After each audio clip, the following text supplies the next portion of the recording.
I want to take a brief moment to talk about the fact that Destiny Year 2 is just out. Yep. This kind of will date it because it's before Taken King actually comes out, but the expansion's already out. Yep. A 17 gigabyte free update for the game. Jeez. Yeah. And all new inventories. They remastered the map system. They kind of fucked you over if you use hand cannons in multiplayer, but, that is what it is. Did you have to download it in the update screen, or was it like an expansion you had to download from the marketplace? So essentially what's going to happen when you open up Destiny is it's going to download the update, but it's going to put it as if you were updating an expansion in your inventory there. Okay. And then once the game actually loads up, it'll do the classic Destiny updating sequence. Okay.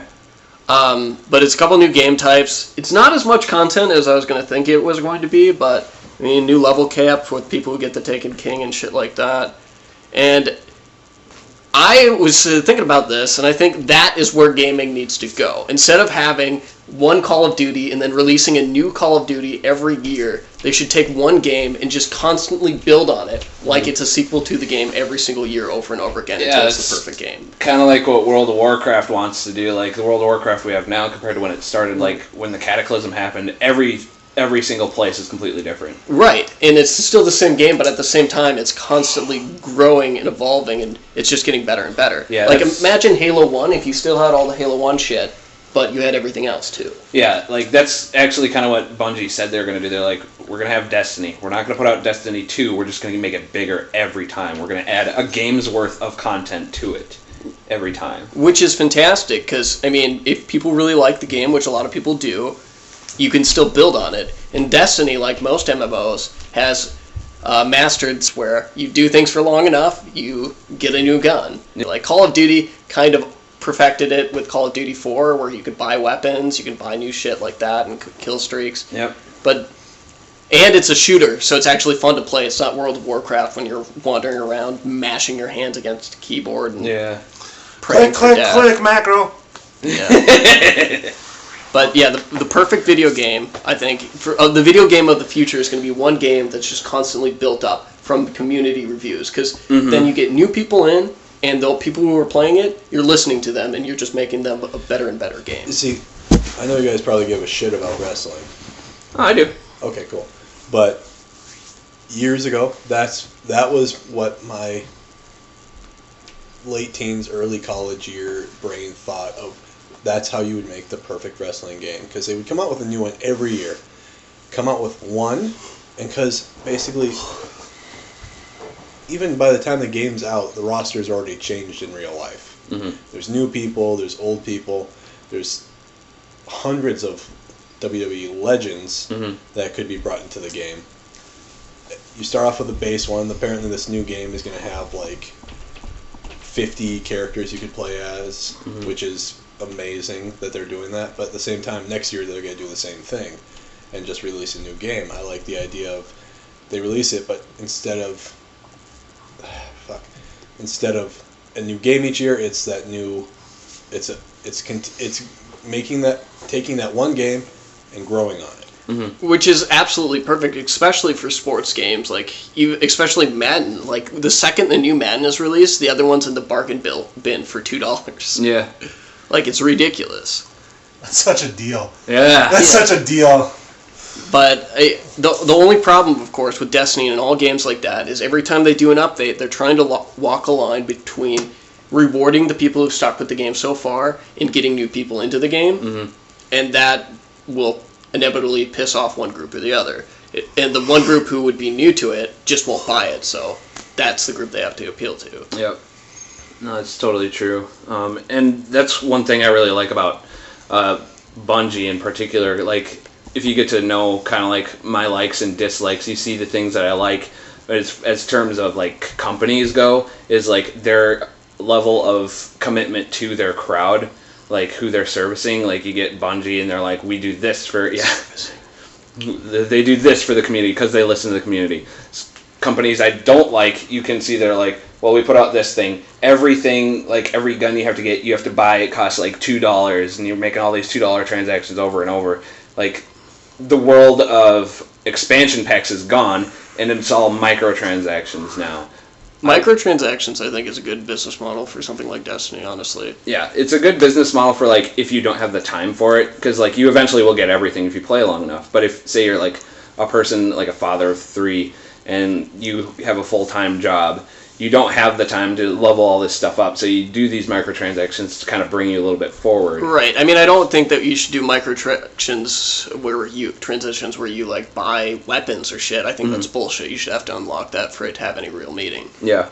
But I don't know, like League of Legends has a system where you can do microtransactions if you want to, but really it's unneeded. Yeah, it's not going to make you play that much better. That's kind of the idea I was trying to build towards. I guess I should have just offered that up as my idea, where that's what I would like to see more. But honestly, Bungie has been fucking over Destiny players for the majority of time that Destiny has been released. For those of you who aren't familiar, like when you used to get the exotic weapons, they would level down if you didn't play them for 3 months.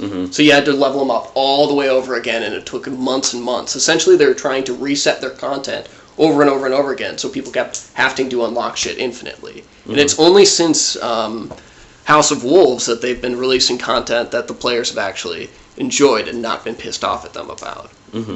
But when it first came out, like especially when you think about Destiny, it was not a complete game when it was first released. No. It's essentially a year-long beta, and now in year 2 is when it's finally going to catch its stride, hopefully. Yeah. No, most definitely. It's just, like, it's one of those companies that actually listen. Like, take Pepsi, for example. Well, they do now. Well, yeah, they do now. They've had to rebuild it, basically. And that's why it's a 17 gig update. Yeah. But let's look at Pepsi real quick. Baja Blast. Only in Taco Bell. People shouted enough. They're like, we want it in cans and bottles. And they're like, okay, for 2 months you can have it. And then they're like, fuck you again. But that's not Pepsi's fault. That's Taco Bell's fault in the contract they signed. Yeah, that's... However, I think they sold enough that Baja Blast is... I've seen it in the stores again. Yeah. Along with that kind of shitty Sangria one. Yeah. I didn't mind that one. It's not bad, but it doesn't stand out. Yeah. It's like, I can have it once in a while, and I won't have it again for probably a long time again. And so, I mean, talking about video games as well, I want to talk a little bit about Splatoon, which I know we've done before, but I just recently played it. No, we haven't. We did it on the touched previous on it. podcast. Okay. But yeah, go ahead. I just think it's the most creatively done, the most amazing game I've played in a really long time. It reminds me of how different Gears of War was than a classic shooter. I mean, not just because it's third person, but it's way more creative and unique than that. And like Splatoon is amazing. Joe actually has yet to play it. So No, he played it. I played like 2 matches. Oh, when was that? You were at work. Oh, that's Or sleeping one or two. Oh, okay. But I don't know, Splatoon, I'd love for them to release that for Xbox One so I could actually play it on not Chris's Wii. I don't know. In terms of MMOs and updates, I don't play MMOs anymore, so Yeah. bye. So bye. Right.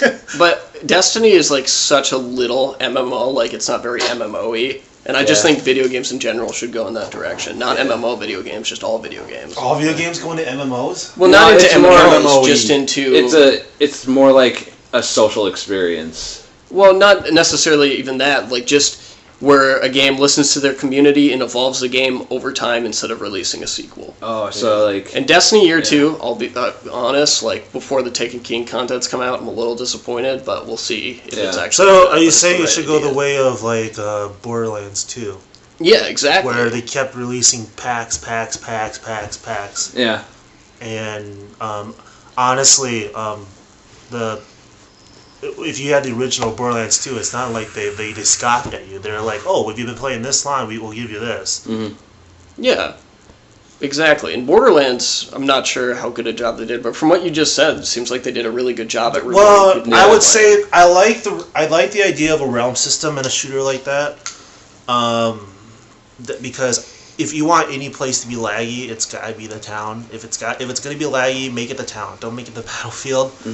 So because in the town it's much more operable because everybody's in one server or 5 or whatever the main servers, and that's easily monitor.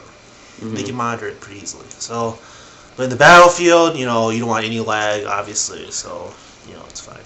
And if you want to just play by yourself, which I like to play by myself. But I mean, this is the imagine if Skyrim was released and it had a Destiny model, not an MMO. Fuck MMOs and Elder Scrolls. I'm not even going to deal with it. But if they just updated constantly and they like built entirely new islands onto it, like they were new games every 2 years. They kind of did. Did they? With their It- DLC. They were but half new areas. Right, but I mean, They were good, but they weren't. They weren't long. They weren't Destiny style. yeah. I mean like expansions where they change the game enough so it makes sense for you to keep playing. Where there's still, when the new patch is released, there's still new things to unlock, there's still things to do, there's Like stuff you've Shivering never Isles. dealt with. Yeah. Like Shimmering Isles, except bigger. Yeah. Yeah. Well, I'd go to the Fallout 3 because when they released that other stuff, we actually went to like Pittsburgh or Maryland.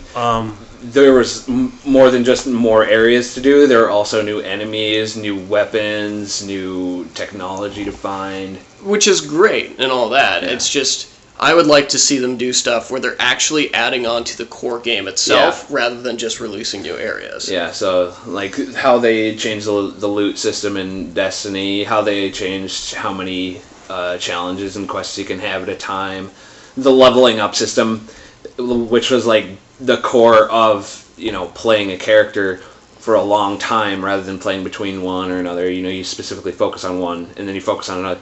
And now like they've completely changed that. Yeah. So it's interesting. But, I mean, like, if you look at a game like Destiny or League of Legends, they're going to release an update each week to fix balance issues and stuff like that. Yeah. Games like Skyrim and Oblivion, they'll fix bugs and stuff like that, but they're not going to add anything on. Yeah, yeah. And we all know how we all feel about Oblivion. I really love Oblivion. It was good, but compared to other, I was disappointed.